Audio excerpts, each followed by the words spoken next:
What's up, everybody, and welcome back to another episode of the Juicy Jet Podcast. I'm your host, Kevin Rooney, and we are out here in Tampa, Florida, ready for the Jets' first away game of the season, 1 o'clock, Sunday afternoon. It's going to be hot, but should be a good one. I'm excited to be down here. There's a ton of Jets fans already down in Tampa.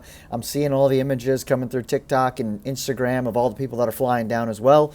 There's some Jets meetups today, all that good stuff, but we are here to preview the Jets versus Bucs game tomorrow. And this is going to be an interesting one. I mean, the Buccaneers, they're riding high, 2-0. Playoff team from last year. They've won the division a few times. We've got our old buddy Todd Bowles leading the ship. And then, of course, Baker Mayfield and Tyrod Taylor, who is now the Jets quarterback, who were teammates back in Cleveland when Baker Mayfield first played. And, of course, he came into his first game ever against the New York Jets, where he ended up beating us coming off the bench. But, yeah, really excited to talk about this game today because even though we're coming off a really bad loss last week, you know, there's more football to be played. The season rolls on, so we gotta move on and gotta figure out how to win this one. So let's talk a little bit about what I'm looking for in this game this week. I'm gonna keep this one really short because I got a Jets bar crawl to go to in a little bit, so it's gonna be some quick thoughts on the game. Obviously, Justin Fields out with a concussion. It sucks, but I mean, he had a really bad game last week, so it's going to be really interesting to see what Tyrod Taylor actually does as a starting quarterback for the Jets. I feel like he's only come in when it's been like late in the game, Jets are already out of it, or someone gets hurt and he's just slinging the rock all over the place and the defense isn't actually trying.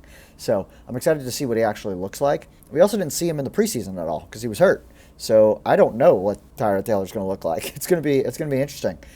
And then unfortunately, we have a couple injuries. Like there's no Josh Reynolds tomorrow. So who's going to be that second receiver that's going to step up and give him an outlet? Is Mason Taylor going to step up and actually be someone who can actually catch the ball? I saw Ruckert caught a touchdown from him last week. So where is Tyrod Taylor going to go with the ball? Because he loves to sling it. That's one thing about him.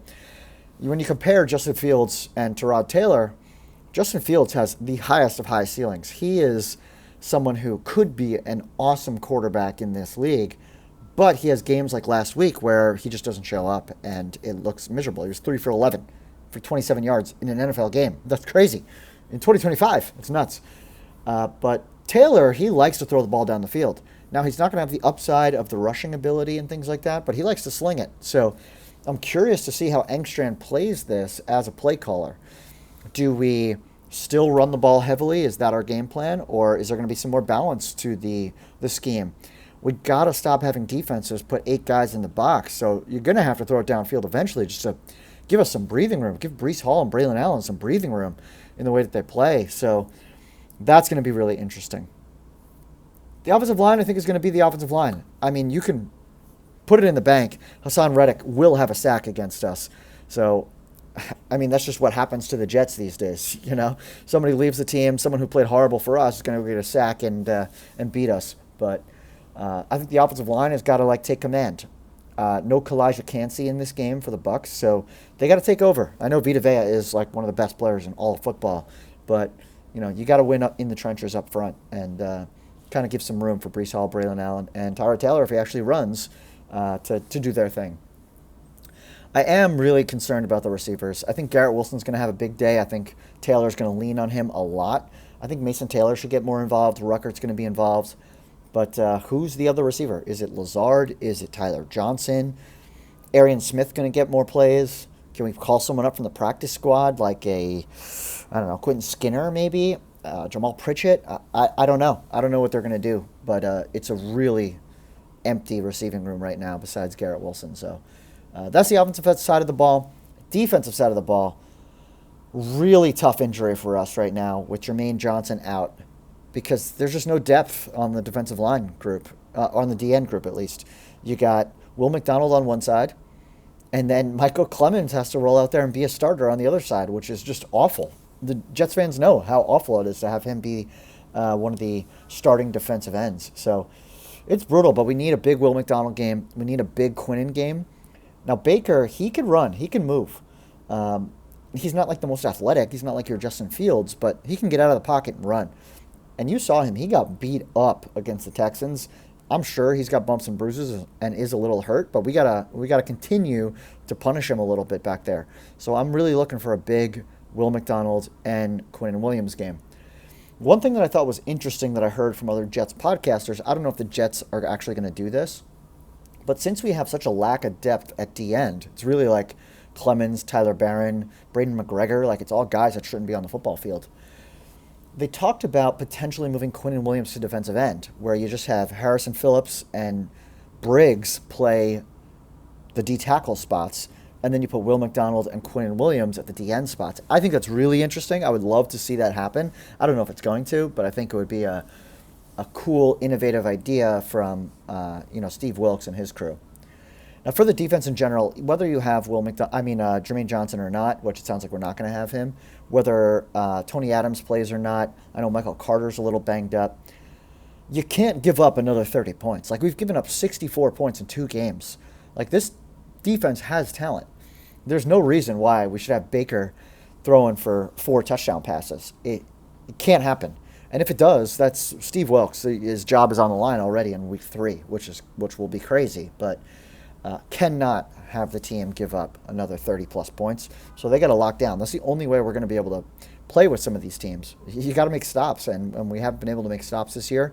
We also don't have a single turnover yet.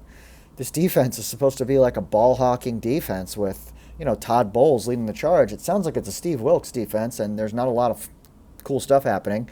Quincy Williams and Jamian Sherwood have not played well so far this year. They've done no pop plays from them. So who's going to be the person that steps up and gets us a turnover? We need it badly. Can it be Will McDonald? Can it be one of the corners? You're going to have Sauce on Mike Evans, and Baker's likes to throw it up to him. That's a good spot for Sauce, but can he pick it off? I think another big thing about our defense is Emeka Ibuka is actually on the injury report, so he might or might not play. If he doesn't play, that's massive for us. If he does, he's going to torch us. I mean, Brandon Stevens is not going to be able to cover him. Emeka Ibuka is one of the really good young receivers. I think he's got 3 touchdowns in 2 games already. So I'm really worried about who's going to cover Ibuka. Maybe it's Michael Carter's got to follow him all game. I'm not really sure how they're going to handle that, but I think Sauce can lock down Mike Evans. It's just you got to take advantage of your opportunities, and I'm sure Bucs fans are saying the same thing to Mike Evans. Take advantage of your opportunities. Aside from that, let me think if there's anything else on the defense that I wanted to harp on. Oh, the running game. So the Bucs, their entire offensive line is out. They have 3 of their offensive linemen out of this game. So there's opportunity to take advantage there from a defensive line standpoint. But they're a good team at running the football. They got 2 good running backs in Bucky Irving and who is their other running back that they have? I can't remember. But Bucky Irving is like one of the best young running backs in the league. Rashad White, he's the other one. So they got a really good run game, but I'm interested to see how it looks with, less talented offensive linemen on the field for them. So we got to take advantage. I mean, this is a game where you got to force Baker to throw some turnovers here. Like, let's get an interception. That's the only way we're going to change this game. Now, overall thoughts on how this game is going to go and predictions. I cannot pick the Jets to win until I see them actually win. After last week, I'm so down on what the team looked like, the effort that they gave. Like, obviously, there's going to be a lot of Jets fans there, so it's not that, like, massive home field advantage that you would normally get from a team like the Bucs. But, yeah, I'm expecting a bounce back. This is going to be really telling about Aaron Glenn and about the rest of the coaching staff is how does this team bounce back from a game that didn't go that great last week and was kind of embarrassing right off the jump. So I want to see them be in the game in the fourth quarter, actually playing tough and keeping this game close. Do I think the Jets are going to win? No. I think it's probably going to be 21-14, 24-14. I think that's what we're looking at in terms of score. I'm hoping the Jets can hang around late, but I think at the end of the day, we're just less talented than the Buccaneers, and they're a better team. And props to Todd Bowles. Like, he left us, and I thought he was one of the worst coaches we've had. And he's put together a nice squad on the Bucs. Him and their GM, I think it was Jason Licht, I think is his name. So yeah, they're a good team. And I expect them to win their division. I expect them to be competing for a Super Bowl. So, while I don't expect to win this game, it's going to suck to be on 0-3. Like, you don't want to be 0-3 starting off Aaron Glenn's tenure and then have to go to Miami where they're desperate for a win as well. So, man, I'm really hoping we can steal one, but I just don't see it happening. I'm not going to predict it until I see it in real life. So, So that's my thoughts. I'm really hoping for a close game. I'm hoping that the Jets can stay in it. If Tyrod Taylor looks good, I expect him to play again against Miami. I think the Jets coaching staff has a little bit of an advantage where they can say, oh, well, we're going to give Justin Fields another week with the concussion, so we're going to start Taylor, which makes total sense. Like, I would play the hot hand. If he wins tomorrow, then you got to play him again, regardless of how he really looks. If a win is a win. So we'll see how it goes. I'm very excited to go to the tailgate. I already met a bunch of Jets fans last night at a couple bars we were bouncing around to. I saw Ric Flair at a bar, which is kind of funny. But yeah, excited to see how it all goes. I'll be there at the Gotham City tailgate if anyone is in Tampa and around. And yeah, hopefully I'm going on this podcast on Monday and talking about a win. But until then, let's go Jets. Follow me all across all the different social media platforms: TikTok, Instagram, Twitter, YouTube, JuicyJet25. Please like, subscribe, rate, review, all the good stuff that can give me all the love. And let's go Jets, and I'll talk to you all soon. See ya.